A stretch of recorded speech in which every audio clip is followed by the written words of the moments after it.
আচ্ছা, আজকে যে টপিকটা পড়বো সেটা হচ্ছে ইম্পর্টেন্স অফ সায়েন্স, মানে সায়েন্সের গুরুত্ব কতটুকু, সেই জিনিসটা আমরা আসলে একটু পড়াশোনা করার চেষ্টা করব বা একটু দেখার চেষ্টা করব। তো এইখানে যে দেখতেছি একটা পৃথিবীকে হাতের মধ্যে ধরে রাখা হয়েছে। তো হ্যাঁ স্যার। আমাকে একটু অনেকে এইটা আসলে খুবই সিলি কোশ্চেন, বাট সবার জন্যই বলা। আমাদের এটা জানি তো আমরা সবাই নিশ্চয় যে আমরা পৃথিবীর কোথায় অবস্থান করি। তো এই যে আমরা যে পৃথিবীটা দেখতেছি এখন, স্যার তো উপরে। হ্যাঁ, তো আমরা কিন্তু কখনো এরকম না যে আমরা এই পৃথিবীর ভেতরে অবস্থান করি, আমরা হচ্ছে পৃথিবীর পৃষ্ঠে অবস্থান করি অ্যাকচুয়ালি।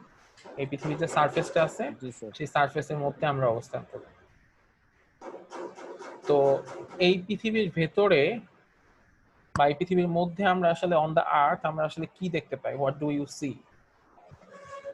আমরা কি কি পাই? আমরা অনেক কিছু পাই।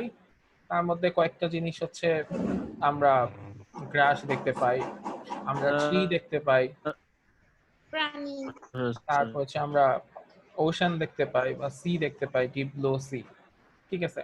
তো এরকম অনেক কিছুই পৃথিবীতে আছে, মানে এখানে জাস্ট তিনটা এক্সাম্পল দেওয়া আছে। এরকম সব জিনিসপত্র আমরা হচ্ছে এই পৃথিবীর মধ্যে দেখতে পাচ্ছি। আচ্ছা, আবার আমরা যে আরেকটু চিন্তা করি, আমরা কিন্তু এরকমও দেখি ইন দা আর্থে আমরা আসলে কি পাই। সেটা হতে পারে মেটাল, রক, পাথর আছে, রক আছে, খনিজ এবং পদার্থ। এগুলা as hot as can be, মানে এগুলা অনেক, ইভেন কিছু কিছু জায়গায় আগ্নেয়গিরি আছে, সেগুলো তো মানে চিন্তা করা যায় না কতটুকু, কত বেশি ওখানে টেম্পারেচার। তো where can we find all these things? What kind of things are grass or trees? What about water, metal and rocks? মানে এই টাইপের অনেক কোশ্চেন আমাদের মধ্যে চলে আসতে পারে। ঠিক আছে, যে এই যে আমরা গাছ দেখতে পাচ্ছি, ঘাস দেখতে পাচ্ছি, এগুলো আসলে কি কি টাইপের ম্যাটেরিয়াল? বা আমরা পানি দেখতে পাই, মেটাল দেখতে পাই, রক দেখতে পাই, এগুলা আসলে কি? হ্যাঁ, তো আমি যদি এরকম বলি যে আমাদের এই পৃথিবীতে, মানে সায়েন্সের ভাষা, আমি যদি নর্মাল ভাষায় বলি, মানে সায়েন্সের তো আসলে অনেকগুলো ব্রাঞ্চ আছে। তো আমি যদি এমন হয় যে আমি হচ্ছে আহ, একজন বায়োলজিস্টের ভাষায় ভাষায় যদি আমি কথা বলি, ল্যাঙ্গুয়েজে যদি কথা বলি, সে কি বলবে যে পৃথিবীতে যা কিছু আছে সেগুলো হচ্ছে দুই ধরনের, একটা হচ্ছে জীব আর একটা হচ্ছে জড়। হ্যাঁ, তার মধ্যে ব্যাপারটা হচ্ছে এরকম, জীব আছে আর জড় আছে। আচ্ছা, তারপরে আমি যদি হচ্ছে মানে ফিজিক্সের কোনো মানুষের কাছে যাই, সে বলবে এই পৃথিবীতে যা কিছু আছে সবকিছু হচ্ছে দুই ধরনের, একটা হচ্ছে পদার্থ আর একটা হচ্ছে শক্তি। ঠিক আছে? তো মোটামুটি আমাদের পৃথিবীতে যা কিছু আছে এরকম করে আমরা আসলে এক্সপ্লেইন করতে পারি। তো আবার সেম ভাবে আমরা যদি হচ্ছে কোনো কেমিস্ট্রির কাছে যাই, সেই জিনিসটাকে একটু অন্যভাবে ব্যাখ্যা করবে। ওদের ওখানে কেমিস্ট্রিকে ওরা দুই ভাগে ভাগ করে, অর্গানিক কেমিস্ট্রি, ইনঅর্গানিক কেমিস্ট্রি। তো ওরা বলবে দুই ভাগ, যে যা কিছু আছে সবকিছুকে দুই ভাগে কনভার্ট করা যায়। এক ভাগে থাকবে হচ্ছে অর্গানিক কেমিস্ট্রি, অর্গানিক কেমিস্ট্রি ব্যাপার, আরেক ভাগে থাকবে মানে ইনঅর্গানিক কেমিক্যাল থাকবে, এই টাইপের ব্যাপার। জৈব রসায়ন আর অজৈব রসায়ন। হ্যাঁ, তো এরকম দুইটা ভাগ ওরা বলে দিবে। তো আমরা আসলে বিভিন্ন ভাগই আছে। তো আমরা একটু চেষ্টা করি। নর্মালি পানি যে জিনিসটা দেখি আমরা, পানিটা আসলে কি, পানিকে আমরা এখন নর্মাল ভাষায় জেনারেলাইজ করলে আসলে কি বলতে পারি? বা আমি যদি চিন্তা করি যে আদিম যুগের যে মানুষগুলা ছিল, সেই মানুষগুলা হচ্ছে পৃথিবীতে যা কিছু ছিল সবকিছুকে আসলে কয়েকটা ভাগে ভাগ করতেন। আহ, কি কি ভাগ ছিল ওনারা?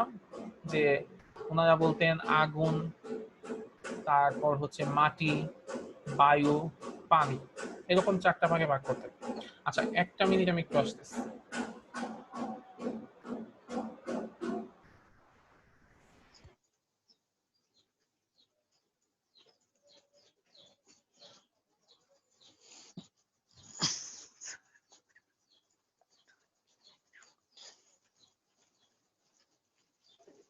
ঘুম ধরছে।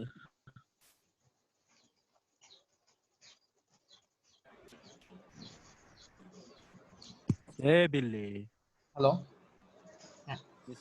আচ্ছা, তো আদিম যুগে যে মানুষগুলা ছিলেন ওনারা জি স্যার। সবকিছুকে এরকম 4 ভাগে ভাগ করতেন।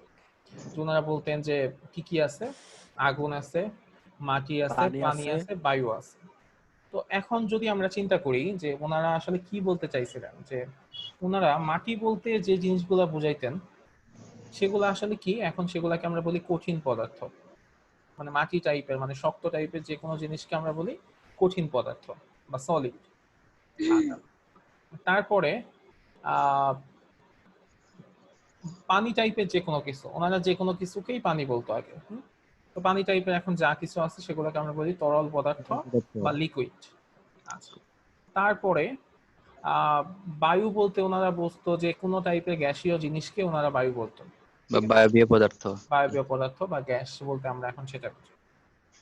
আরেকটা জিনিস আছে সেটাকে ওনারা বলতো আগুন। তো এখন এটা একটা কোশ্চেন হতে পারে, আগুনটা কি? তো কারো আইডিয়া আছে আগুনটা কি আসলে? দাহ্য পদার্থ।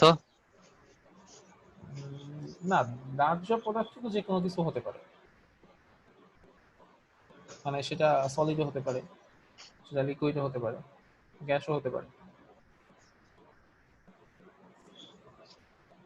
কিন্তু প্রধান 3 ধরনের মধ্যে কোনটার মধ্যে তো আগুন পড়তেছে না।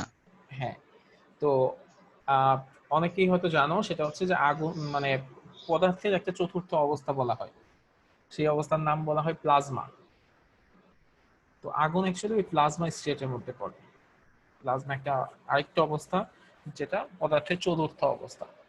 এবং আহ, এই ফোর্থ স্টেট অফ ম্যাটার, এটা খুব মানে আমরা খুব কম জানি, কারণ আমরা আশেপাশে এই জিনিসটাকে খুব কম দেখি।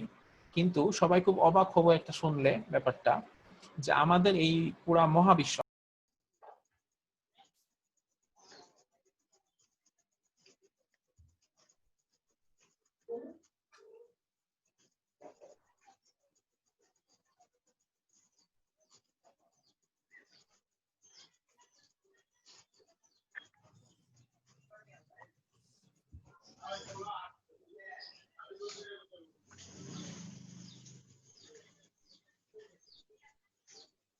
কি ব্যাপার স্যার কোথায়? তাই তো, স্যার কই গেল? তাহলে মনে ঘুমাইছে। হয় আর মনে হয় ফোন আরে আসছে এই না জন্য। বলে স্যার আছে কিন্তু মিউট করা। হয়তো ফোন আসছে স্যার মনে এই হয়। জন্য। হ্যালো, হ্যাঁ শুনতে পাচ্ছ আমাকে? জি জি স্যার। স্যার।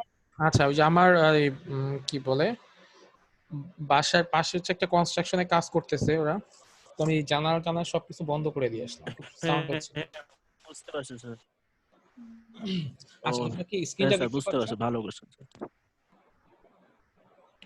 স্ক্রিনটা দেখতে পাচ্ছ? না স্যার, না স্যার। দেখতে পাচ্ছি না স্যার। ওকে ওকে, হ্যাঁ এখন,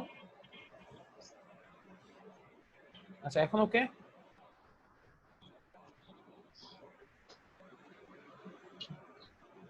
এখন আসেনি স্যার, কিন্তু আসলে স্যার লোডিং এখন নিচ্ছে স্যার স্যার, আসছে। আসে লোডিং নাই। এ আছে স্যার। আচ্ছা, লোডিং অবস্থায় আছে। Screen sharing. জি স্যার আসছে। হ্যাঁ ওকে, তো আমরা আসলে বলতেছিলাম যে ইসের কথা, যে আদিম যুগের যারা মানুষ ছিলেন ওনারা আসলে অ্যাকচুয়ালি কি করতেন, সবকিছুকে চারটা স্টেজে ভাগ করতেন, যে আগুন, মাটি, পানি, বায়ু, এরকম চারটা স্টেজে ভাগ করতেন। আচ্ছা, তোমরা কোন পর্যন্ত শুনতে পাইছো? এই পর্যন্তই স্যার, একটু খুললে। পাইছিলাম স্যার। আচ্ছা আচ্ছা, আমি কি ওই প্লাজমা পর্যন্ত বলছি? জি স্যার। আচ্ছা ঠিক আছে, প্লাজমা পর্যন্ত বলছিলাম। ওকে, তো প্লাজমা স্টেটটা আমি যদি একটু শেয়ার করি, ব্যাপারটা হচ্ছে কিরকম, যে আহ, যদি আমি কঠিন পদার্থের কথা চিন্তা করি, কঠিন পদার্থগুলো আসলে কেমন, ওইগুলোর মধ্যে আহ, যে কোনো পদার্থকে যদি আমরা ভেঙে ফেলি সেখানে আসলে অনেক অণু পাওয়া যায়। তো সেই অণুগুলো অনেক কাছাকাছি অবস্থায় থাকে। তো এই টাইপের যদি থাকে সেটাকে আমরা কঠিন পদার্থ বলি। তারপরে ওইটাকে যদি আমরা তাপ দেওয়া শুরু করি এই অণুগুলা একটা থেকে আরেকটা একটু দূরে যাইতে শুরু করে। তো যখন দূরে চলে যায় তখন অণুগুলা হচ্ছে মুভমেন্ট করতে পারে, যেটাকে আমরা তরল বলি। আচ্ছা, এরপরে যদি আমি সেখানে আরো তাপ দেই তখন কি হবে, সেই অণুগুলো আরো দূরে সরে যায়, ঠিক আছে, অনেক বেশি দূরে সরে যায় এবং তাদের মধ্যে কোনো ধরনের আকর্ষণ বল থাকে না, তখন তারা হচ্ছে গ্যাসের মতো হয়ে যায়, যে কোনো একটা জায়গায় দিলে তারা হচ্ছে ছড়িয়ে ছিটিয়ে যায়। আচ্ছা, এটাকে আমরা গ্যাস বলি। তা আমি যদি এখানে আরো অনেক বেশি তাপ দেওয়া শুরু করি তাহলে একটা পর্যায়ে কি হয়, যে অণুগুলা থেকে পরমাণু বের হয়ে যায়, পরমাণু থেকে ইলেকট্রন, প্রোটন, নিউট্রন বের হয়ে যায়, ঠিক আছে। এবং সেই স্টেটটাকে আমরা বলি চার্জিত অবস্থা, মানে ওই পদার্থটা চার্জ আয়নাইজড হয়ে যায়, মানে আয়নিত হয়ে যায়, মানে সেখান থেকে মানে electron positive charge, proton positive charge, electron negative charge, এই আয়নগুলা বের হয়ে যায়। তো এইরকম স্টেট যখন তৈরি হয় সেটাকে বলা হয় প্লাজমা স্টেট। তো এটা জাস্ট হচ্ছে আমি জানার জন্য বললাম, তো এটা আমাদের অত বেশি লাগবে না, জাস্ট আমি এই চারটা স্টেটটাকে একটু এক্সপ্লেইন করলাম। তো এর মধ্যে আমরা এই যে ওয়াটারকে লিকুইড বলবো, মেটালকে বলবো হচ্ছে সলিড, রক হচ্ছে কি হবে, রক হচ্ছে সলিড। তো এরপরে আমি যদি বলি যে এখানে কি বলা আছে, যে aside from grass and trees what are the other living things found on the earth, why do you say that they are living things? মানে এই যে আমরা গ্রাস বা ট্রিস এগুলা ছাড়াও তো আরো অনেক কি আছে, লিভিং থিংস আছে যাদের মধ্যে প্রাণ আছে। আচ্ছা, গাছের প্রাণ আছে, এই জিনিসটা আমাদের একজন বিজ্ঞানী উনি আবিষ্কার করেছিলেন শুরুতে। জগদীশচন্দ্র বসু। হ্যাঁ, জগদীশচন্দ্র তো বসু। এই যে আমরা এছাড়াও কি কি লিভিং আছে, থিংস আছে, মানুষ আছে, অ্যানিমালস আছে, তাই না? জি স্যার। তো আমরা অ্যাকচুয়ালি গত দিনের ব্যাপারগুলো একটু ই করব, যে সায়েন্সটা কি। সায়েন্স হচ্ছে একটা ল্যাটিন ওয়ার্ড থেকে আসছে, সাইন্টিয়া, গতদিন আমরা যেটা পড়ছিলাম, যেটা মিনিং হচ্ছে টু নো, যেটা আমরা জানতে চাই। আচ্ছা, সায়েন্স হচ্ছে is a systemized body of knowledge based on facts. Okay, that means আমরা গত দিনের ডেফিনেশন গুলা এখানে আছে। It explains occurrences through objective means such as observing, studying and experimenting. মানে আমরা সায়েন্টিফিক যে ওয়েগুলা বলছিলাম, যে অবজার্ভ করতে হবে, দেন স্টাডি করে একটা আইডিয়া জেনারেট ডেভেলপ করতে হবে, দেন হচ্ছে এক্সপেরিমেন্ট করতে হবে। আচ্ছা, it is a way of learning how things work. আমি গতদিন বলতেছিলাম সেম কথাই, যে আমাদের নেচার আসলে কিভাবে ওয়ার্ক করে সেই জিনিসটা পড়াশোনা করাই হচ্ছে কার কাজ, সায়েন্সের কাজ। এবং সেগুলা পড়তে গিয়েই আমরা আসলে বুঝতে পারবো যে যেগুলা লিভিং থিংস আছে সেগুলো আসলে কিভাবে, মানে লাইফ সায়েন্স আসলে কিভাবে চলে, তারপরে যেটা লাইফ সায়েন্স না, নর্মাল সায়েন্স, সেটা আসলে কিভাবে চলে, এই সবগুলা জিনিসই আমরা ওইভাবে পড়তে বুঝতে পারবো। এবং সবগুলা জিনিসই হচ্ছে সায়েন্সের মধ্যে ইনভলভ। লাইফ সায়েন্স যেমন ইনভলভ, আবার যেখানে লাইফ সায়েন্স নাই, মানে যেটা হচ্ছে আমাদের নর্মাল জড় পদার্থ নিয়ে পড়াশোনা, সেটাও হচ্ছে এর মধ্যে সায়েন্সের মধ্যে ইনভলভ। তো এই সায়েন্স ইজ ইম্পর্টেন্ট, সায়েন্স কি সত্যি ইম্পর্টেন্ট কিনা সেই জিনিসটা আসলে আমাদের আজকের পড়ার আলোচ্য বিষয়।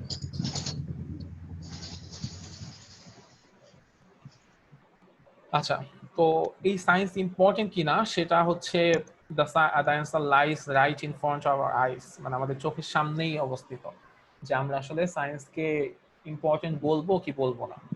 তো আমাদের সবার কি মনে হয় যে সায়েন্স কি ইম্পর্টেন্ট নাকি ইম্পর্টেন্ট না? Important sir. অবশ্যই important। এখন আমরা সবাই কি একটা একটা করে কারণ বলতে পারবো যে সায়েন্স কেন ইম্পর্টেন্ট? স্যার সায়েন্স মূলত ইম্পর্টেন্ট হওয়ার কারণ হলো আমাদের টেকনোলজি এরকম উন্নত হইতো না, বিশেষ করে আমরা রুমে বসে অনলাইনে ক্লাস করতে পারতাম না যদি সায়েন্সের উন্নতি না হইতো। স্যার এইটা স্যার একটা কারণ। স্যার সহজ ভাবে বলতে গেলে স্যার সায়েন্স আমাদের জীবনকে আরো মানে সহজ করে দিয়েছে। সহজ করে দিছে, that's the very important. Science না থাকলে অ্যাকচুয়ালি আমরা সেই আদিম যুগেই থাকতাম। হ্যাঁ, অ্যাকচুয়ালি এই যে এই কথা বলা হয়েছে, think about a world without technology. আমরা যদি এখন চিন্তা করি যে টেকনোলজি আমরা কেউ ইউজ করব না, উইদাউট টেকনোলজি আমরা থাকবো, তাহলে আসলে কি অবস্থা চলে আসবে। এবং সেই অবস্থাটা কিন্তু একসময় ছিল, যখন কোনো Yes, sir. টেকনোলজি ছিল না। ইভেন আমি নিজেও এক সময় দেখছি যে কেউ একজন মারা গেছে, তখন ফোন অ্যাভেলেবল ছিল না। অ্যাভেলেবল ছিল না বলতে ফোন ছিলই না, তখন আমি হয়তো প্রাইমারি স্কুলে এরকম পড়ি। তো কেউ একজন মারা গেলে যে জিনিসটা হইতো, যে যে বাড়িতে কেউ মারা গেছে সেই বাড়ি থেকে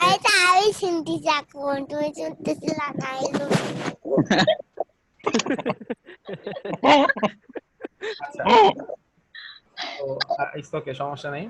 তো যে বাসায় হচ্ছে এরকম কেউ মারা যাইতো, দেখতাম যে সেই বাড়ি থেকে আহ, পুরুষ মানুষ বা তাদের আত্মীয় স্বজন যারা আছে তারা আবার চলে যাইতো বিভিন্ন বাসায়, যে বিভিন্ন বাসায় গিয়ে জানাইতে হবে যে একটা মানুষ মারা গেছে, তো তাকে নিয়ে আবার আসবে, তারপর হচ্ছে লাশ দাফন হবে।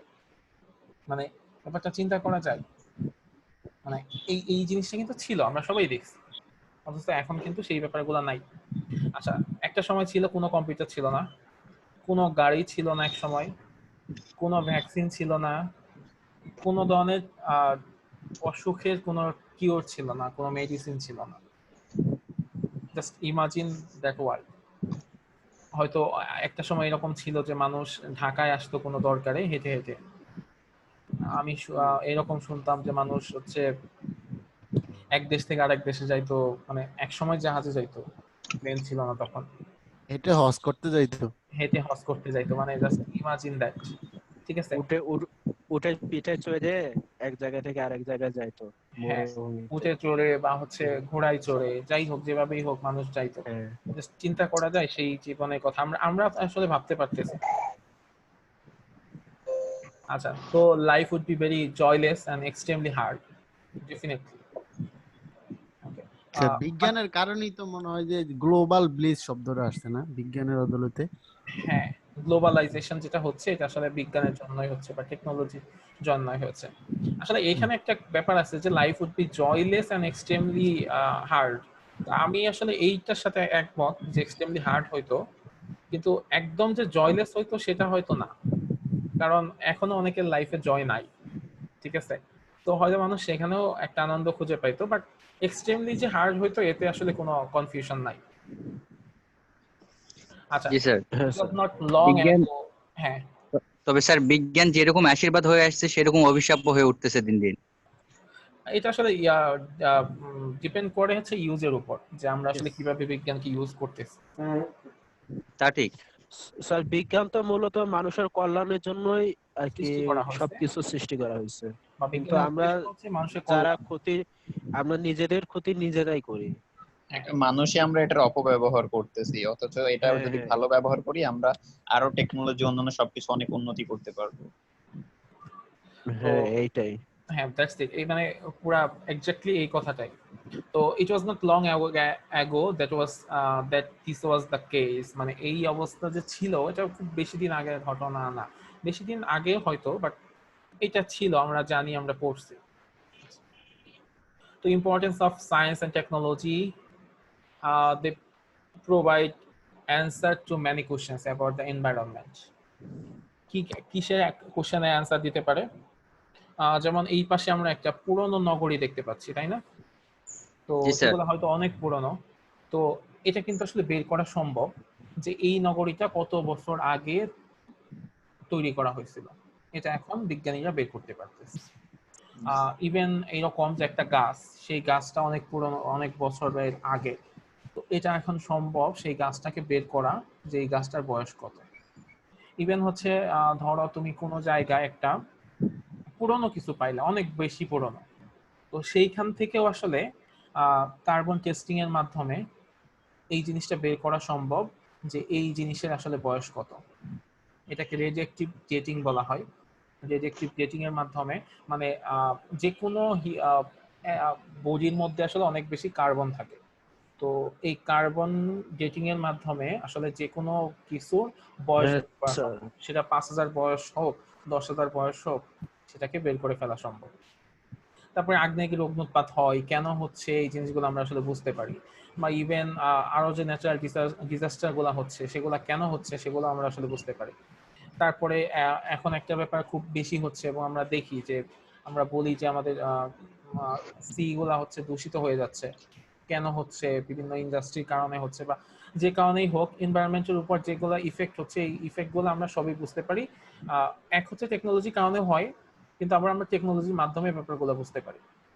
আচ্ছা, স্যার হ্যাঁ স্যার গাছের কি কি পরীক্ষা করে বয়স নির্ণয় করা হয়? আচ্ছা, গাছের ক্ষেত্রে যে জিনিসটা সম্ভব, গাছের ক্ষেত্রে কয়েকভাবে সম্ভব।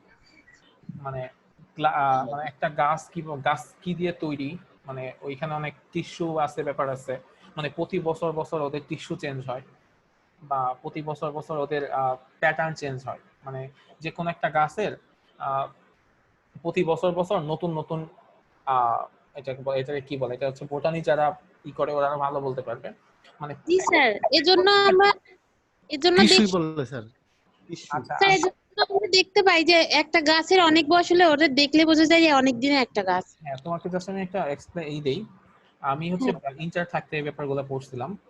ধরো পুরোনো একটা গাছ কাটা হয়েছে, সেই গাছ যখন বিভিন্ন লেয়ার দেখবা, ওই লেয়ার দেখবা এক একটা লেয়ার এক এক কালারের, এবং এই লেয়ারটা ডিপেন্ড করে হচ্ছে কিভাবে যে ওই বছর মানে, এবং এই লেয়ার থেকে কোন বছরের মানে প্রাকৃতিক পরিবেশ কেমন ছিল, কোন বছর বৃষ্টি বেশি হয়েছে না ওই বছর হচ্ছে বৃষ্টি কম হয়েছিল, ওই বছর কি শীত বেশি ছিল নাকি ওই বছর শীত কম হয়েছিল, ওই বছর কি বাতাসে আর্দ্রতা বেশি ছিল না আর্দ্রতা কম ছিল, সেই জিনিসগুলো প্রেডিক্ট করা যায়। মানে গাছে প্রতি বছর একটা একটা করে লেয়ার তৈরি হয়, ঠিক আছে? তো জি তো ওই লেয়ারগুলো যখন ক্যালকুলেট করা হয়, গোনা হয়, তখনই আসলে ওখান থেকে বের করে ফেলা সম্ভব যে কি বলে এই গাছের বয়স কত। আবার আরেকভাবে বের করা সম্ভব যে আমি যেটা বলতেছিলাম যে আমাদের এই পৃথিবীতে এমন কোনো কিছু নাই যার মধ্যে হচ্ছে কার্বন নাই। কার্বন হচ্ছে একটা মৌল, যে মৌলটা নাই। তো এই মৌলটার এই মৌলটা হচ্ছে এক ধরনের ডেটিং করা হয়, যে মানে সব কিছুরই একটা ব্যাপার আছে। ব্যাপারটা কেমন, যদি আমি এখন রেডিয়েক্টিভিটি ব্যাপারটা এক্সপ্লেন করি, ব্যাপারটা হচ্ছে এরকম যে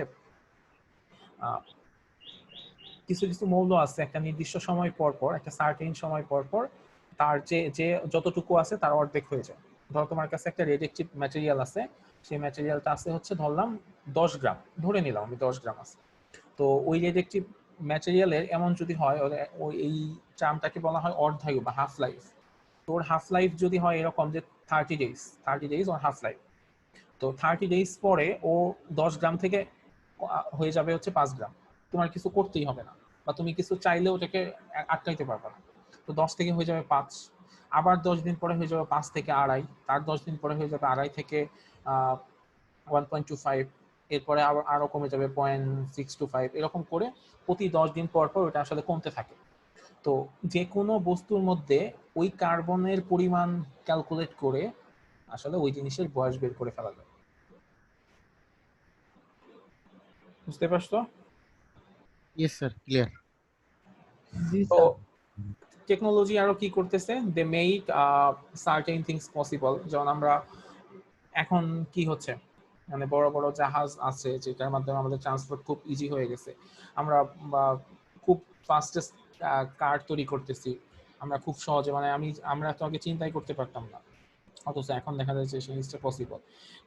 এখান থেকে আমরা মানে এমন অনেক হয়েছে, মানে আমাদের এক ফ্রেন্ড, ও হচ্ছে ইসে গেছিল একবার, মানে এভারেস্টে গেছিল করতে, ক্লাইম্বিং করতে একটা স্টেজ পর্যন্ত।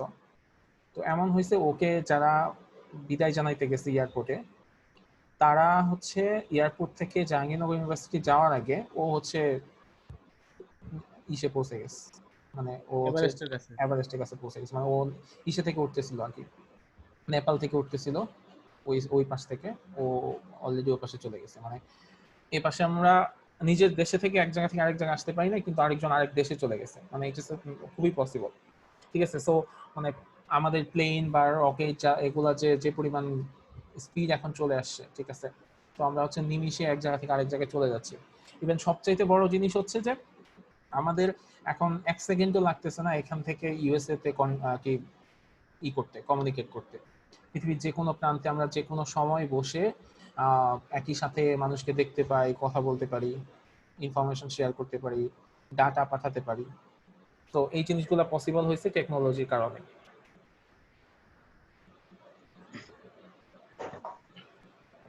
আচ্ছা, they help us to do our work efficiently. এটা আরেকটা খুব ইম্পর্টেন্ট জিনিস, যে আমরা এখন সবকিছু অনেক ইফিশিয়েন্ট ওয়েতে করতে পারি। আগে একটা সময় কি ছিল যে যে কোনো কিছু করতে হইতো, মানে এটা আমরা নিজেরাই দেখছি যে হাতে লিখে অনেক কিছু করতে হইতো। আমরা ছোটবেলায় তো এক সময় যোগ বিয়োগ গুণ বা কি করতাম, রাফ করতাম বিশাল বড় বড়। এখন আমাদের সেটা করতে হয় না। এক সময় আমি শুনছি, আমি নিজেও ব্যাপারটা করি নাই, যে লগারিদমের টেবিল ইউজ করে অনেকে হচ্ছে ক্যালকুলেট করতো। মানে আমরা যেরকম এখন খুব সহজে 1 2 3 4 5 ইন্টু 1 2 3 4 5 ক্যালকুলেটরে গুণ করে ফেলি খুব সহজে। এক সময় এটা পসিবল ছিল না, তখন ওই লগারিদমের বিভিন্ন টেবিল নাকি ছিল, সেই টেবিল দেখে দেখে এই কাজগুলো করতে হতো। তো এখন টেকনোলজি আসার পরে সবকিছু অনেক ইফিশিয়েন্ট হয়ে গেছে। আমরা খুব সহজে এক জায়গা থেকে আরেক জায়গায় যাইতে পারি, এক কাজ করতে পারি। এই যে ক্লাস নিচ্ছি অনলাইনে, তো টেকনোলজি যদি না থাকতো তাহলে দেখা যাইতো আমরা সবাই এখন আসলে সিম্পলি বসে থাকতাম বাসায়। তো সব মানে এইভাবে সবকিছু ইফিশিয়েন্ট হয়ে যাচ্ছে ডে বাই ডে। আচ্ছা, they help improve the quality of life. একই সাথে আমাদের লাইফের কোয়ালিটিটা ইমপ্রুভ হচ্ছে, এনহ্যান্স হচ্ছে। যেমন আমি নিজেই যখন ঢাকায় শুরুতে আসছি, সেটা অলমোস্ট হয়তো 2000-এর দিকে, 2000 বা না 1998 বা 1999 সালের দিকে। তখনকার ঢাকা আর এখনকার ঢাকার মধ্যে তো হিউজ ডিফারেন্স। বা হচ্ছে আমরা ঢাকার কিছু পুরনো ছবি দেখি, তো 1970 সালের ঢাকা, 1920 সালের ঢাকা, 1910 সালের ঢাকা, আর এখনকার ঢাকার মধ্যে যে পার্থক্য, মানে ইউজ লেভেল। মানে এই পাশে আমরা একটা ছবি দেখতে পাচ্ছি একটা শহরে, সেই শহরটাই এখন কেমন হয়ে যাচ্ছে, এই পাশে অনেক বেশি আধুনিক হয়ে যাচ্ছে। সো আমাদের লাইফের কোয়ালিটি বাড়তেছে, লাইফের কি বলে এটাকে, কালার সুন্দর হচ্ছে ডে বাই ডে। আমরা আমাদের বিল্ডিং এর ডিজাইন সুন্দর হচ্ছে, বিল্ডিং এর মেকানিজম সুন্দর হচ্ছে। একসময় মানুষ মাটির ঘর তৈরি করতো, তারপর আস্তে আস্তে মানুষ টিনের ঘর তৈরি করা শুরু করলো, তারপর এখন কি করে সবাই হচ্ছে বিল্ডিং তৈরি করে। একসময় বিল্ডিং তৈরি হইতো যেরকম ফাউন্ডেশন দিয়ে, এখন তার চাইতে অনেক বেশি স্ট্রং ফাউন্ডেশন বা অনেক বেশি স্ট্রং ভাবে এখন বিল্ডিং গুলো তৈরি হয়। ঠিক আছে, তো এখন আর অনেক সুন্দর সুন্দর ডিজাইন চলে আসছে। ইভেন এখন বড় বড় শপিং মল গুলো যেগুলো আছে, সেগুলো কিন্তু নর্মালি কোনো দেয়ালের জন্য কোনো ইট টিট ইউজ করে না এখন আর। এখন হচ্ছে তারা অন্য কিছু ইউজ করে সৌন্দর্যের জন্য। সো এগুলো সবই হচ্ছে আমাদের টেকনোলজির কারণে। So valuing all things around us are important. How could we take care of them? So এটা হচ্ছে সবচেয়ে ইম্পর্টেন্ট জিনিস। টেকনোলজি থেকে শুরু করে সবকিছুকে আমাদের ইউজ করতে হবে, কিন্তু একেবারে যেটা বেটার ইউজ সেটা ইউজ করতে হবে। আর একই সাথে আমাদের অবশ্যই খেয়াল রাখতে হবে আমরা যেন পরিবেশটাকে নষ্ট না করে ফেলি। সবকিছুকেই কেয়ার করতে হবে আমাদের। গাছ গাছপালাকে কেয়ার করতে হবে। আমরা যে গাছ সব কেটে ফেলি তখন তো অক্সিজেন অভাব করবে। আমরা নদী নালাকে শেষ করে ফেলছি, যার কারণে আমাদের এখন দেখা যায় জলাবদ্ধতা তৈরি হচ্ছে। আমরা সমুদ্রগুলাকে নষ্ট করে ফেলতেছি, যার কারণে সামুদ্রিক সবকিছু মানে ইকোসিস্টেমটা আসলে ধ্বংস হয়ে যাচ্ছে। এই যে আজকে এখন পৃথিবীতে করোনা চলতেছে, তো এখান থেকে আসলে আমরা বিভিন্ন মানুষ বিভিন্ন শিক্ষা বের করে নিয়ে আসতেছে যে কেন আসলে এরকম হইলো। এখানে হয়তো আমাদেরই অনেক ভুল ছিল, যার কারণে আজকের এই অবস্থায় আমাদের চলে আসতে হয়েছে। আচ্ছা, র্যাপিং আপ যদি করি, যে আমরা আসলে কি কি দেখলাম, যে আমরা দেখলাম what is science and where was the world science derive from, এটা আমরা আজকে দেখলাম। আর আমি যদি আজকে একটা কাজ দিয়ে দেই, আমাদের যেহেতু একটা অ্যাসাইনমেন্ট আছে, সেই অ্যাসাইনমেন্টের 10 মার্কের আমি 5 মার্কসে একটা অ্যাসাইনমেন্ট যদি দিয়ে দেই, বেশি শুরুর দিকে হয়ে যাবে কি? হ্যাঁ স্যার। আমরা একটু টাইম নিয়ে করি, সমস্যা নাই। সেটা হচ্ছে God is the creator and the inventors of all the things that we are enjoying now. That's very true. So আমরা এরকম একটা শর্ট প্রেয়ার লিখতে পাই কিনা, write a short prayer thanking god for his wonderful creation. That means আমরা সায়েন্সের কারণে বা টেকনোলজির কারণে ওভারঅল পুরো ওয়ার্ল্ডে যত কিছু পেয়েছি সব কিছুর জন্য গডকে থ্যাঙ্ক দেয়া। জাস্ট আমরা একটা ছোট একটা অ্যাসাইনমেন্ট টাইপের করে আমরা একটু জমা দিয়ে দিব। স্যার অ্যাসাইনমেন্টটা কি ইংলিশে করতে হবে স্যার না? হ্যাঁ, এখন তো ইংলিশে লেখা শুরু করতে হবে আস্তে আস্তে। বাট এটা আসলে কোনো সেটা বড় জমা দেওয়ার লাস্ট ডেট কবে? আজকে হচ্ছে কত তারিখ? 8 তারিখ। তো আমরা জি স্যার। এটা এরপরে আমাদের ক্লাস হচ্ছে 15 তারিখ একটা আর হচ্ছে 13 তারিখ একটা।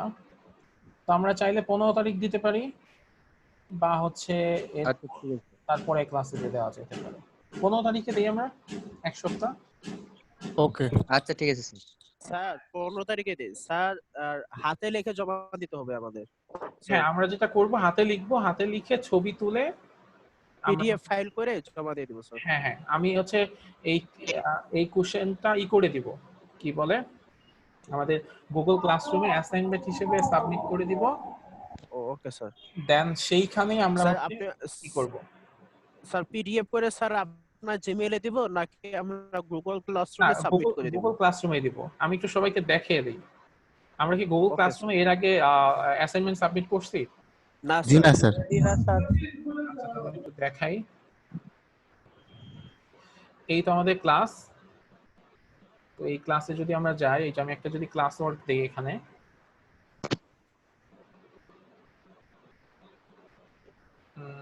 এটাকে আমি একটা অ্যাসাইনমেন্ট কনসিডার করি। হচ্ছে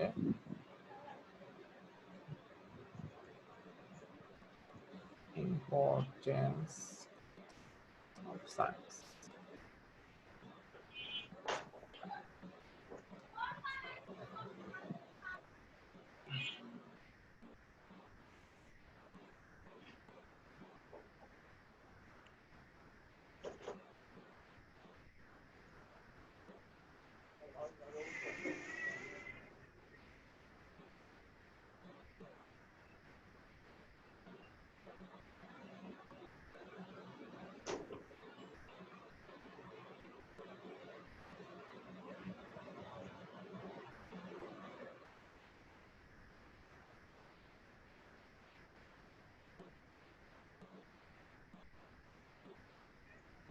আচ্ছা, student can view, make a copy for his student. Okay. আচ্ছা, আমি এখানে তাহলে একটা ডেট দিয়ে দেই। তো সাবমিট ডেট দিয়ে দেন, যে সাবমিট কবে বলবো। সাবমিশন ডেট হচ্ছে 15 তারিখ। 15 তারিখ। স্যার আমরা কি গুগল ক্লাসরুমে সাবমিট করে দেব? হ্যাঁ হ্যাঁ, গুগল ক্লাসরুমে সাবমিট করব। আচ্ছা, ওকে স্যার। টাইমটা দিয়ে দিই আমরা হচ্ছে, ওকে, 12টা পর্যন্ত। ওকে ওকে স্যার। তো স্যার টাইপিং করে নিলে ভালো হয় না স্যার, এমনি আবার হাতে লেখা ছবি উঠে। টাইপিং করলে একটা যেটা হবে, সেটা হচ্ছে যে ই হয়ে যাবে, মানে অনেকে সেমটা দিয়ে দিবা, এরকম একটা ব্যাপার থাকে। হ্যাঁ হ্যাঁ স্যার ওইটাই। গুগল থেকে ডাউনলোড করে একবারে কপি পেস্ট করে দিয়ে দিবে। আচ্ছা হ্যাঁ, আর গুগল থেকে ডাউনলোড করলেই, যে আমি এখানে অরিজিনালিটি রিপোর্ট দিয়ে দিলাম, তো কেউ যদি ডিরেক্ট গুগল থেকে ডাউনলোড করে এখান থেকে ধরা পড়ে যাবে। হ্যাঁ স্যার। ঠিক আছে। আর তো আমি স্যার চাইলে ওইটাই স্যার, স্যার আমি নিজে হাতে কলমে লিখে স্যার ওইটা ছবি তুলে পিডিএফ করে দিয়ে দিব স্যার। হ্যাঁ হ্যাঁ, sorry, Microsoft Word, MS Word, হ্যাঁ হ্যাঁ, এমএস ওয়ার্ড। স্যার এরকম ভাবে অ্যাসাইনমেন্ট করা যাবে না এমএস ওয়ার্ডে? আমি আসলে কথা শুনতে পাচ্ছি না ঠিকঠাক। স্যার হাদিউল বলতেছে যে স্যার MS Word এ বলছে করা যা যাবে। এমএস ওয়ার্ড মাইক্রোসফট ওয়ার্ডে কি করা যাবে? আচ্ছা, আমি ওইটাই বললাম যে মাইক্রোসফট ওয়ার্ডে যদি আমি অপশন দেই, তাহলে দেখা যাবে যে অনেকে সেম, মানে সেম অ্যাসাইনমেন্টটাই জমা দিয়ে দিচ্ছে। হ্যাঁ হ্যাঁ ওইটাই স্যার। দেখা যাবে মানে একটা ব্যাপার কি, যে অনেকে হয়তো তারপরে একটু সেম করবে, তারপরে তো নিজে লিখতে গিয়ে একটু পড়াশোনা হয়। স্যার হাতে লিখতে গেলেও যে স্যার যদি আমরা যদি গুগল থেকে তথ্য নেই স্যার, হাতে লিখলাম তারপরে আচ্ছা, যদি গুগল থেকে ইনফরমেশন নিও, বাট ব্যাপারটা এরকম যেন না হয় যে একেবারে গুগলে যা আছে তাই লিখে দিলাম। না না স্যার। হ্যাঁ হ্যাঁ ঠিক আছে। ওইটাই স্যার। স্যার মেইনলি স্যার নিজের মতো করে হাতে লিখে ওইটা ছবি তুলে পিডিএফ করে দিব স্যার। হ্যাঁ, হ্যাঁ। তো সবাই যেটা দেখতে পারবা সেটা হচ্ছে গুগল ক্লাসরুমে দেখবে অ্যাসাইনমেন্ট নামে একটা অপশন তৈরি হয়েছে, এবং সেখানে দেখবা তোমাদের নামের অপশন থাকবে, এবং তোমার ওইখানে কি অ্যাসাইনমেন্টটা সাবমিট করা একটা অপশন তৈরি হবে। তো সেইখানে জাস্ট সাবমিট অপশনে করে তুমি যে ফাইলটা তৈরি করবা সেই ফাইলটা ওখানে দিয়ে দিবা, তাহলে ওটা আমার কাছে চলে আসবে এবং আমি পাশে আমি হচ্ছে ই করে মার্কিং করতে পারবো, অ্যাজ ওয়েল অ্যাজ আমি হচ্ছে ই করে দিতে পারবো, কোনো কারেকশন থাকলে সেটা বলতে পারবো, বা আহ, তোমাদের যদি কোনো স্যার ফিডব্যাক দেওয়া দরকার হয় সেটা দিতে পারবো। স্যার আপনি যেটা সাবমিট করছেন মানে ওইখানে আমাদের নাম থাকবে নিজস্ব হ্যাঁ আলাদা আলাদা। হ্যাঁ হ্যাঁ ওইখানে আমরা সাবমিট করে দেব। হ্যাঁ হ্যাঁ। আমি ওকে ব্যাপারটা যদি একটু দেখাই, ব্যাপারটা হ্যাঁ হ্যাঁ কেমন হবে। স্যার একটু দেখাইলে ভালো হতো।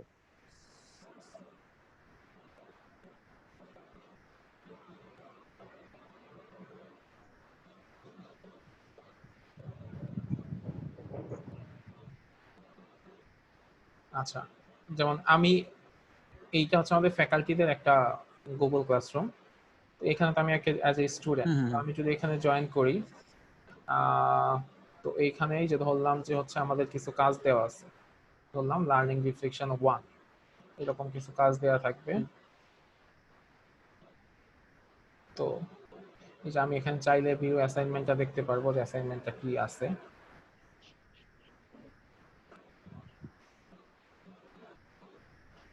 তো এই যে অ্যাড ইউর ওয়ার্ক, তো আমি এখানে অ্যাড করে আমার কাজটা দিয়ে দিতে পারবো, ঠিক আছে? এখানে আমার কাজটা দিয়ে দিতে পারবো, দিয়ে দিলে দেন হচ্ছে ওই জিনিসটা আমার কাছে চলে আসবে।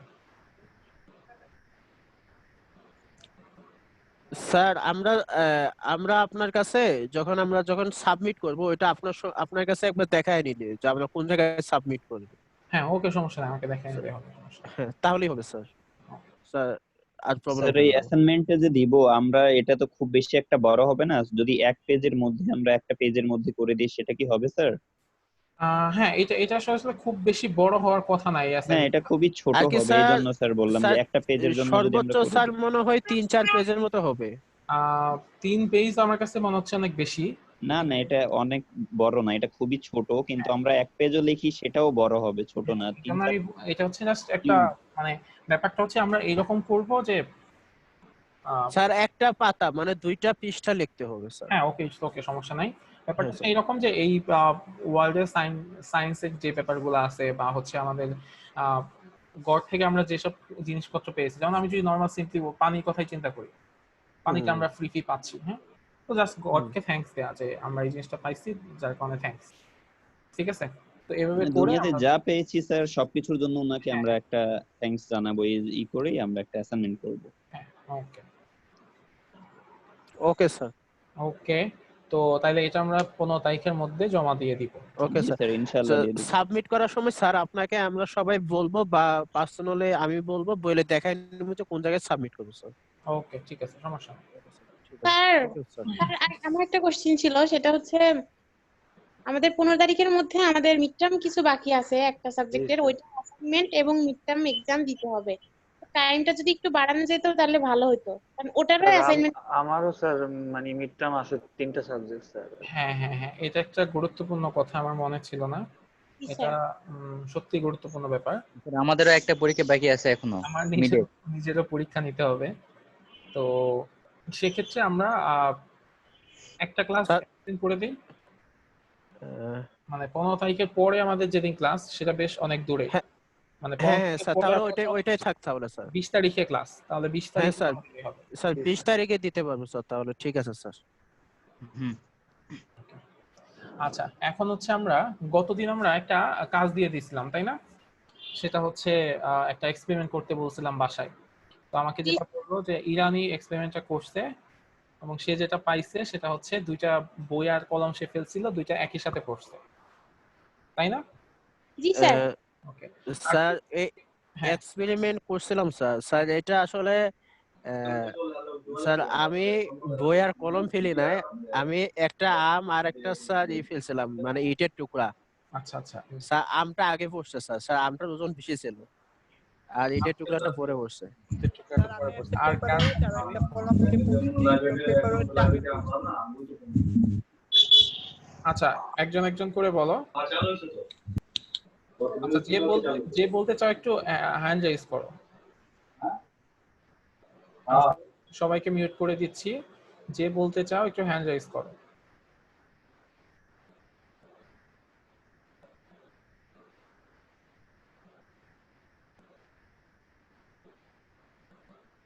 তোমাদের কথা বলতে হবে এখন, হচ্ছে আনমিউট করে নিতে হবে। হ্যাঁ হাদিউল, হ্যাঁ তুমি বলো। স্যার আমি এক্সপেরিমেন্ট করছি স্যার, একটা পেপার এবং একটা কলম দিয়ে। তো এটা আমি 20 বারের মতো আমি করছি, এক্সপেরিমেন্ট করছি। তো করাতে ওইটা ভারী জিনিসটা আমার আগে পড়ছে। আচ্ছা, ভারী জিনিসটা আগে পড়ছে। আচ্ছা ঠিক আছে, ওকে। আচ্ছা এরপরে একজন হ্যান্ড রেজ করছে, সে হচ্ছে জুবাইর রহমান।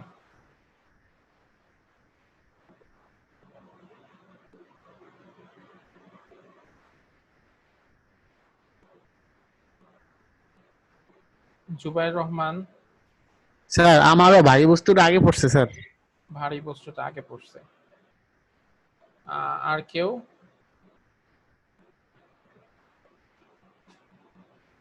বা স্যার আমারটা তো বলছি কি হয়েছিল, আমারটা দুটো বলছো। একসাথে ঘটছে। আচ্ছা স্যার আমারটাও আমি খাতা এবং কলম নিয়ে করেছিলাম, তো খাতাটাই স্যার আগে পড়ছে এবং কলমটা পরে। আচ্ছা খাতাটা আগে পড়ছে। আচ্ছা আর কারো, কেউ যদি এক্সপেরিমেন্ট নাও করে থাকি, যদি কোনো আইডিয়া থাকে আইডিয়াটা বলি আমরা। স্যার ভারী বস্তু দ্রুত পড়বে স্যার কোনটা, এটা স্বাভাবিক। আমারটাও কিন্তু দুইটা মানে একসাথেই পড়ে গেছে, মানে খাতা আর কলম। আচ্ছা ঠিক আছে, হ্যাঁ দুইটা একসাথে পড়ছে। এরপর আচ্ছা আমি বলি এবারে। যেটা ভারী হবে সেটা তো দ্রুত পড়বে। রেজাউল ফারুক বলছি। আসলে ভারী বস্তু আর হালকা বস্তু দুইটা একই সাথে পড়ার কথা, তবে যদি হালকা হয়, যেমন খাতা কলম দুইটাই পার্থক্য হওয়ার কথা না, কিন্তু যেই সমস্ত বস্তুতে বাতাসে বাধা পায়, যেমন একটা কাগজ আর একটা কলম যদি আমরা ফেলি, তাহলে দেখবো যে কাগজটা দূরে গিয়ে পড়ছে, মানে বাতাসের বাধাই পড়ছে, আর কলমটা অপেক্ষা কিন্তু বাতাসের বাধা কম পাবে আর কি। এটা হচ্ছে এক্সপেরিমেন্ট। যেমন আমি এক্সপেরিমেন্টটা করেছি, আমার মাস্ক এবং চিরুনি একসাথে ফেলেছি। এটা দেখা যায় কাছাকাছি দূরত্ব থেকে ফেললে একই সাথে পারে, কিন্তু একটু উপর থেকে ফেললে মাস্কটাতে বাতাসের কারণে মাস্কটা একটু পরে পড়ে আর কি। এরকম, এটা হচ্ছে আমার এক্সপেরিমেন্টের ফল। আর এটা সেটা আগে থেকেই জানা ছিল যে যেই বস্তু, যেমন এই যে সমান কাছাকাছি ধরনের ভারী, এরকম হলে একই সাথেই পড়ার কথা। হ্যাঁ, তো রেজাউল ফারুক উনি যেটা বলছেন এক্স্যাক্টলি একেবারে আমি যেটা বলতাম সেটাই উনি বলেছেন। তো আমরা যদি এই এক্সপেরিমেন্টটা একেবারে অ্যাকুরেটলি করতে পারি আসলে, তাহলে যে জিনিসটা হবার কথা, যে দুইটা বস্তুই একই সময়ে পড়ার কথা, তো এটা হচ্ছে গ্যালিলিওর একটা এক্সপেরিমেন্টের মাধ্যমে হচ্ছে সেটা পাওয়া যায়।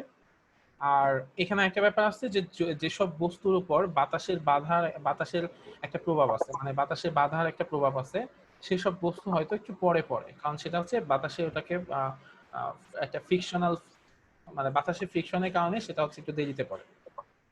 তো আমি হচ্ছে এখন সবাইকে একটা ভিডিও দেখাই, আমরা আগে ভিডিওটা দেখি, দেন আমাদের ধারণাটা ক্লিয়ার করি, দেন হচ্ছে আমরা থিওরিতে গিয়ে দেন ওটা হচ্ছে পড়বো বা লটা আমরা পড়বো।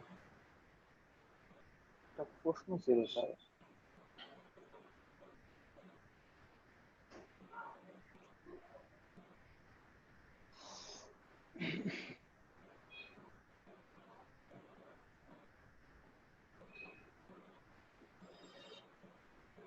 আচ্ছা আমরা কি সাউন্ড শুনতে পাইছি একটু আগে?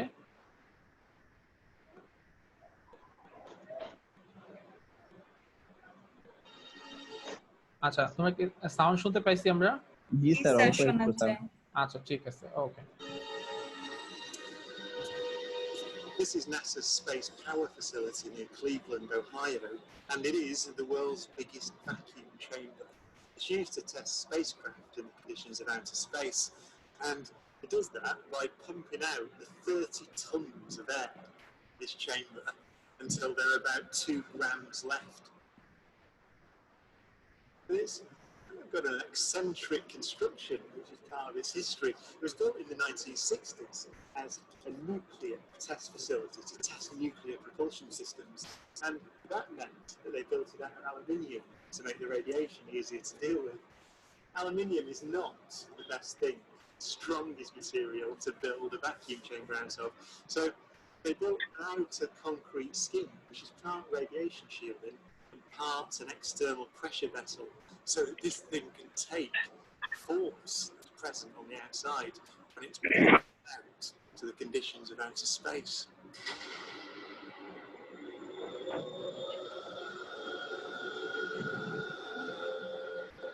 Galileo's experiment was simple.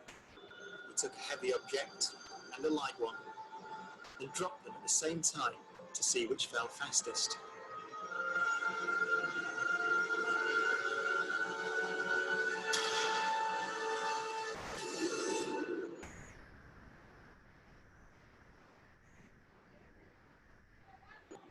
Now in this case, the feathers fell to the ground at a slower rate than the bowling ball because of air resistance.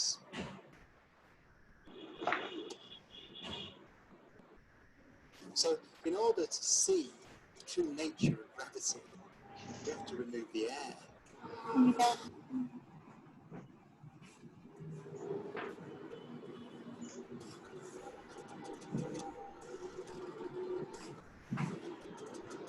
আলিফ, তোমার টাকাটা পাঠানো খুব দরকার ছিল, বুঝছো টাকাটা? এটা করে দাও। 800,000 cubic feet of air from the chamber. We dropped 2 millitorr in the last 30 minutes. But once it's complete, there's a near perfect vacuum inside. 6104 handle, 10% open. Station 1, go for drop. TCB 30-1, pressure set point at 240 psi. ER, go for drop. 10, 9, 8, 7, 6, 5, 4, number 1, 2, 1, release.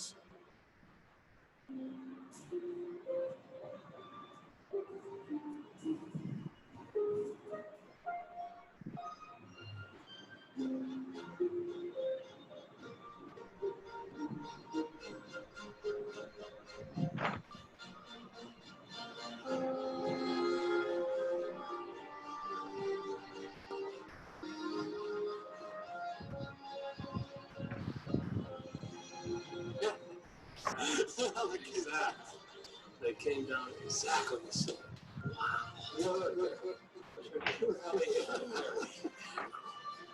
Exactly the same.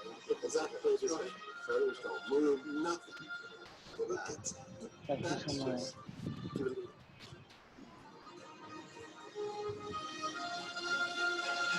Isaac Newton would say that the ball and the feather fall because there's a force pulling them down, gravity. But Einstein imagined the scene very differently. The happiest thought of his life was this: the reason the bowling ball and feather fall together is because they're not falling. They're standing still. There is no force acting on them at all.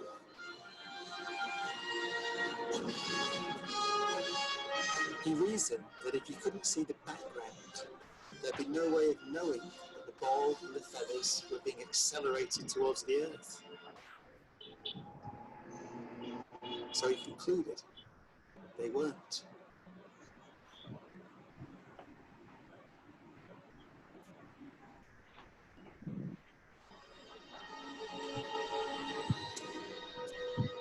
This is NASA's space.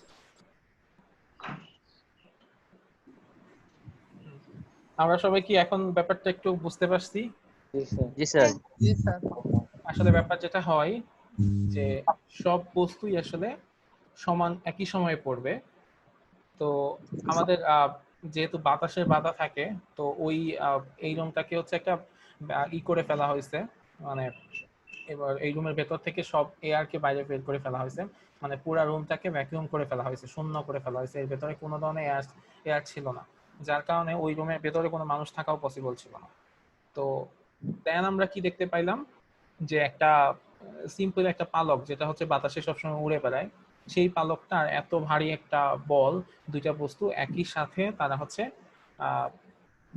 মানে একই সাথে নিচে পড়তেছে।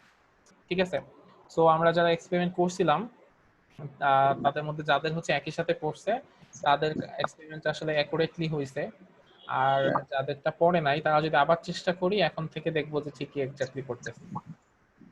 ঠিক আছে, আমরা যদি একই সাথে ফেলতে পারি, একই সাথে রিলিজ করতে পারি, আর যদি আমাদের অবজেক্ট গুলো এমন হয় যে যেগুলোর মধ্যে বাতাসে কোনো বাধা নাই, তাহলে দেখবো আমরা সবসময় একই সাথে সেগুলো পড়বে।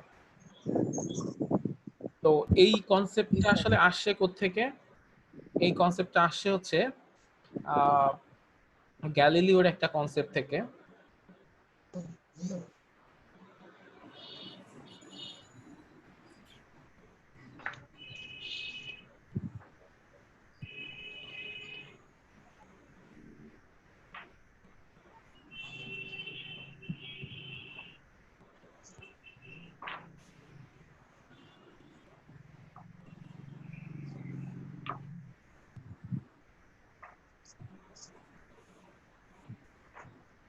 আচ্ছা, গ্যালিলিওর সূত্রটাকে বলা হয় ল অফ ফলিং বডিজ, মানে পড়ন্ত বস্তুর সূত্র।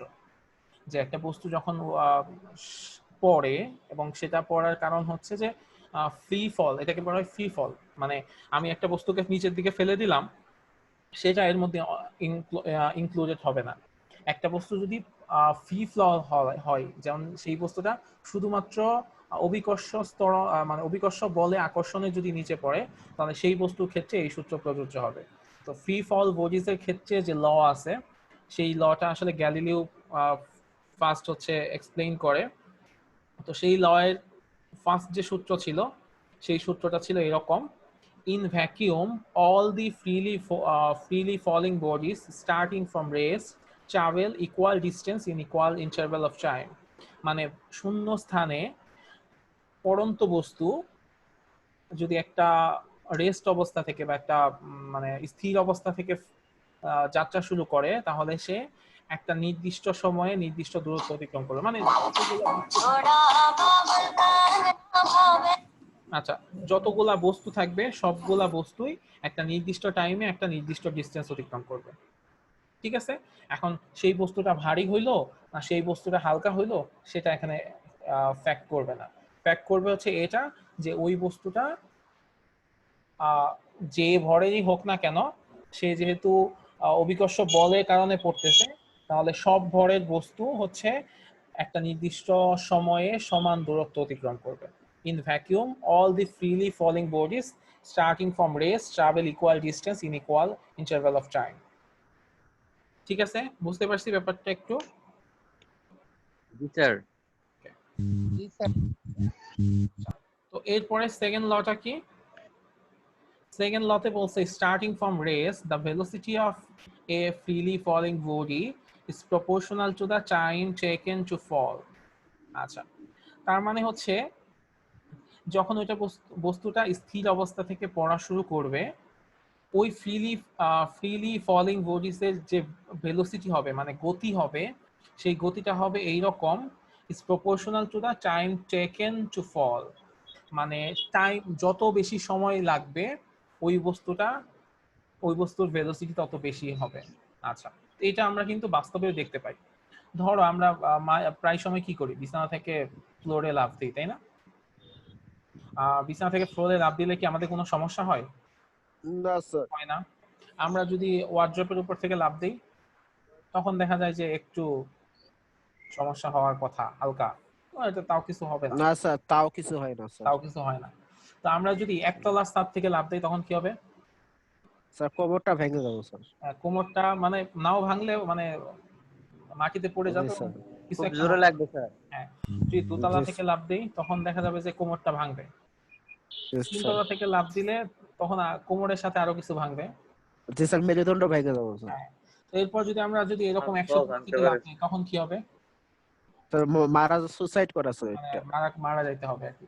তো জি স্যার, ব্যাপারটা কি হয়, আমরা যখন একটা ইসে থেকে লাফ দেই, একটা বিছানা থেকে লাফ দেই, তখন আমাদের পড়তে টাইম লাগে খুব অল্প। এবং এইখানে যে জিনিসটা হয়, আমি বলতেছিলাম যে সব বস্তু আসলে কেন পড়তেছে সেটা আমরা সামনে দেখবো। এটা খেলে অভিকর্ষ বলের প্রভাবে পড়ে, এবং অভিকর্ষ বলের কারণে যে অভিকর্ষ ত্বরণ তৈরি হয়, সেটার গতি হচ্ছে এরকম যে জি এর মান থাকে হচ্ছে 9.8 মিটার পার সেকেন্ড স্কয়ার। মানে ব্যাপারটা হয় এরকম যে প্রতি সেকেন্ডে 9.8 মিটার পার সেকেন্ড গতি বাড়ে। মানে ইনিশিয়ালি আমার গতি যদি 0 থাকে, 1 সেকেন্ড পরে গতি হবে 9.8, 2 সেকেন্ড পরে হবে 9.8 প্লাস 9.8, 3 সেকেন্ড পরে হবে 9.8 প্লাস 9.8 প্লাস 9.8, মানে তিনটা 9.8, 4 সেকেন্ড হবে 4টা 9.8, 5 সেকেন্ড হবে 5টা 9.8। তো এইরকম করে থাকবে। তো যখন আমরা বিছানা থেকে পড়ি, তখন আমাদের পড়তে লাগে 1 সেকেন্ড বা 1 সেকেন্ডের অর্ধেক। তখন আমাদের ভেলোসিটি আর কি গতি থাকে খুব অল্প। আমি যদি এখন ওয়ার্ড্রপ থেকে পড়ি তখন হয়তো 2 সেকেন্ড লাগে, যখন আমরা একতলা ছাদ থেকে পড়ি তখন হয়তো 3 সেকেন্ড লাগে।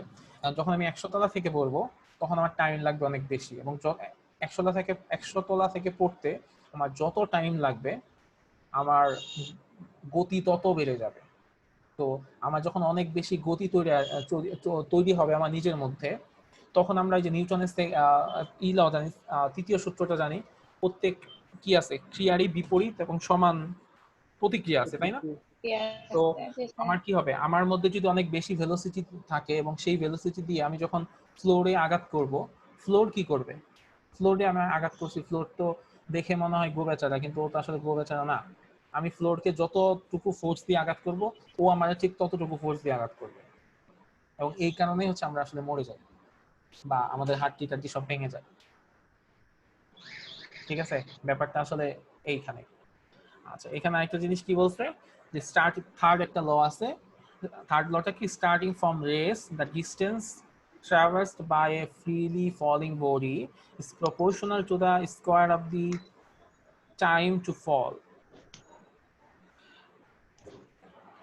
মানে হচ্ছে আমরা এই কথাটা আমরা একটু আগে বলতেছিলাম যে 100 তলা উপর থেকে পড়তে আমাদের টাইম বেশি লাগে, তাই না? এবং তখন ভেলোসিটিও বেড়ে যায়। আসলে সবগুলো আসলে সেম সূত্রের মধ্যেই চলে আসে। তো আমরা যখন আমাদের টাইম বেশি লাগবে তখন কি হবে, স্বাভাবিকভাবে আমাদের ডিস্টেন্সটা বেশি হবে, মানে আমরা বেশি উপর থেকে পড়তেছি, এবং সেটা হবে এইরকম যে ডিস্টেন্সটা হবে এইরকম যে আমার যত টাইম লাগতেছে তার সাথে প্রপোর্শনাল, মানে সমানুপাতিক। আমার ডিস্টেন্স যত বেশি হবে আমার পড়তে তত বেশি সময় লাগবে। আমার যদি এমন হয় যে পড়তে সময় লাগতেছে বেশি হচ্ছে 2 গুণ, তখন মানে ডিস্টেন্স যদি 2 গুণ হয়ে যায় সেক্ষেত্রে আমার টাইম লাগবে সেক্ষেত্রে 4 গুণ। ডিস্টেন্স যদি 2 গুণ আমার বেড়ে যায় টাইম 4 গুণ বেড়ে যাবে, আবার ডিস্টেন্স যদি 2 গুণ কমে যায় টাইম ওরকম 4 গুণ কমে যাবে। মানে এটা আছে সমানুপাতিক সম্পর্ক, যে একটা যত বাড়বে আরেকটা তত বাড়বে, একটা যত কমবে আরেকটা তত কমবে। বুঝতে পারছি ব্যাপারটা? জি স্যার। তো এই হচ্ছে ফ্রি ফলিং বডিস এর 3টা সূত্র। এই সূত্রটাকে বলা হয় গ্যালিলিওর ফ্রি ফলিং বডিস এর সূত্র।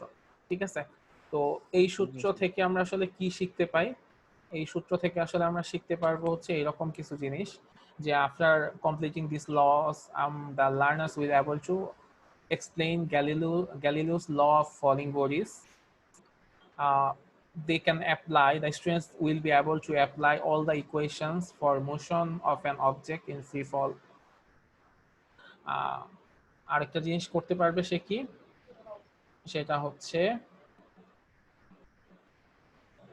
আমরা we can solve, the learners will be able to solve problems on free falling bodies and the acceleration of gravity, মানে এই রিলেটেড যে প্রবলেম আছে সেই প্রবলেমগুলো সলভ করতে পারবে।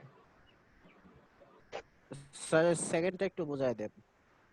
আচ্ছা, এই সেকেন্ড পয়েন্টটা নাকি সেকেন্ড লটা? হ্যাঁ হ্যাঁ, সেকেন্ড লটা স্যার। আচ্ছা, ওকে।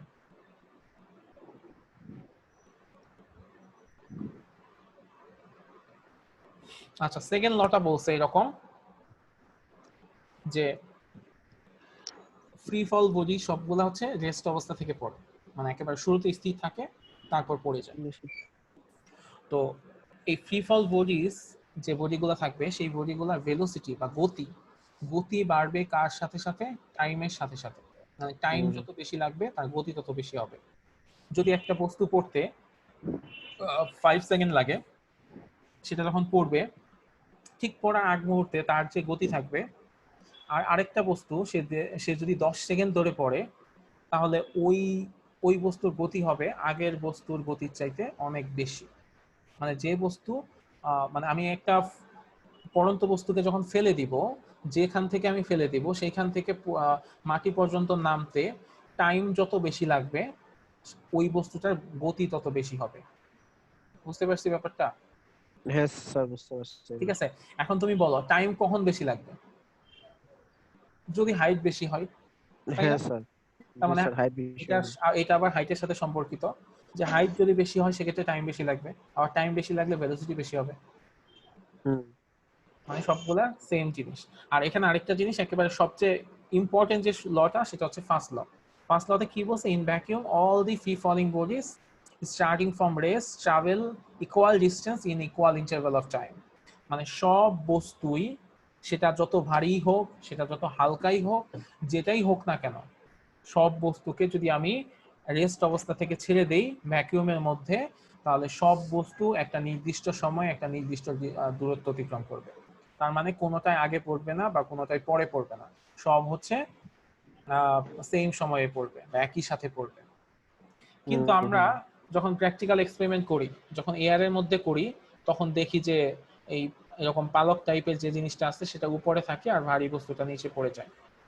তো কিন্তু আমরা যদি কিন্তু আমরা যদি ভ্যাকুয়ামের মধ্যে করতে পারি, তখন দেখবো যে দুইটা একইভাবে পড়তেছে। এবং সেই ভ্যাকুয়ামে করার এক্সপেরিমেন্টটা আমরা হচ্ছে ওই ভিডিওর মাধ্যমে দেখতে পাইছি।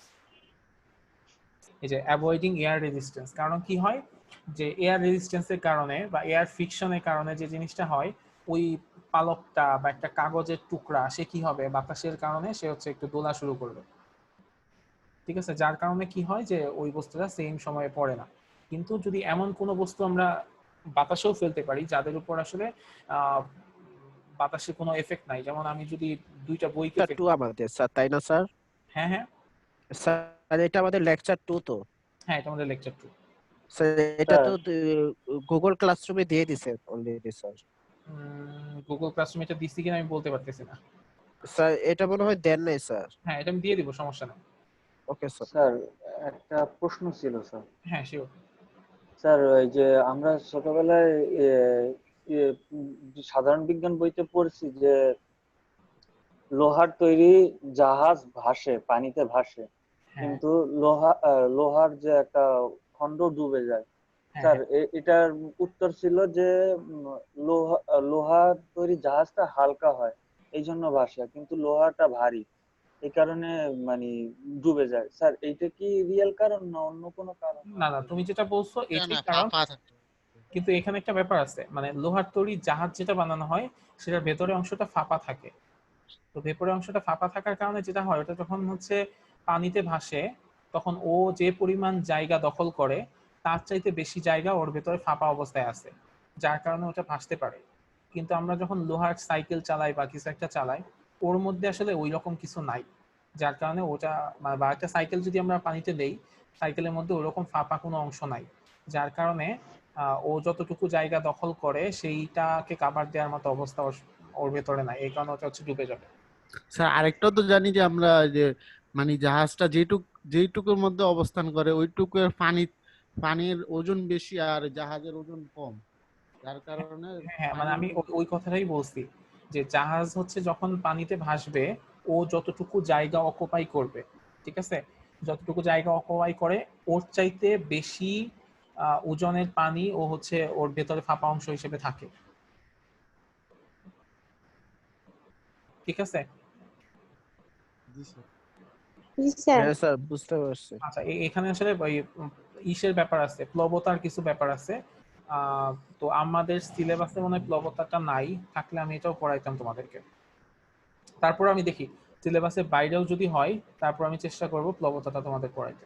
স্যার, অনেক কিছু বোঝার ক্ষেত্রে একটু একটু পড়তে হবে স্যার।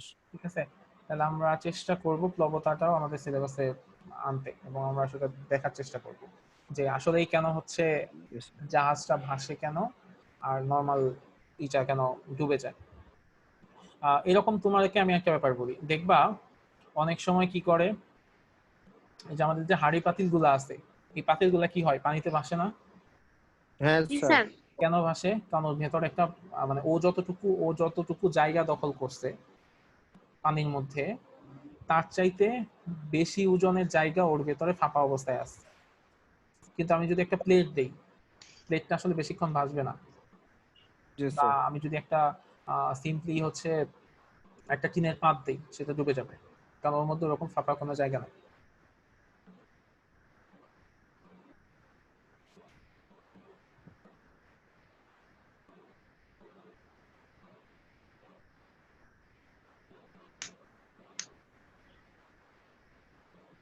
ওকে, তো অ্যাকচুয়ালি এখানে ব্যাপারটা হচ্ছে যে মানে এই যে এয়ার রেজিস্ট্যান্সের কারণে যে জিনিসটা হয়, তো এই জিনিসটা আসলে কেন হয় এটা আমাদের একটা কোশ্চেন।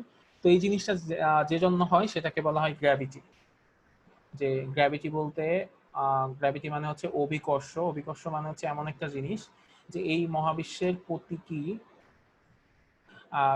আমি যদি আসলে গ্র্যাভিটির কথা বলি, গ্র্যাভিটি বলতে আসলে আমরা বলবো হচ্ছে অভিকর্ষ। অভিকর্ষ মানে হচ্ছে যে এই পৃথিবী তার আশেপাশে যত বস্তু আছে সব বস্তুকে নিজের দিকে আকর্ষণ করে। ঠিক আছে, যত কিছুই আছে মানে তুমি এই পৃথিবীতে যা কিছুই আছে সব কিছুকে পৃথিবী তার নিজের দিকে আকর্ষণ করে। এই কারণেই কোন একটা বস্তু হচ্ছে এই যে সারফেসে পড়ে যায়।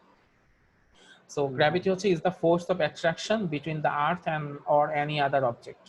ঠিক আছে, তো এই গ্র্যাভিটির কারণেই হচ্ছে কোন একটা বস্তু নিচে পড়ে, এবং যেহেতু শুধুমাত্র গ্র্যাভিটির কারণেই পড়ে, তো সে ভারী বস্তুকেও টানে, সে হালকা বস্তুকেও টানে, এবং একই ফোর্সেই সে টানে। তো যার কারণে আমাদের সব বস্তু সমান সময়ে সমান দূরত্ব অতিক্রম করে, দ্যাট মিন্স সব বস্তু একই সাথে পড়ে।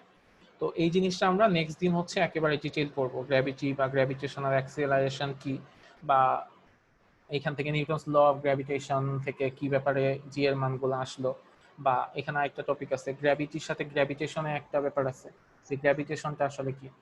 তো এই জিনিসগুলো আমরা যেহেতু আজকে টাইম শেষ হয়ে গেছে, নেক্সট দিন হচ্ছে আমরা শেষ করব। Okay sir. ওকে, এখন তোমাদের কারো যদি কোনো কোশ্চেন থাকে সেই কোশ্চেন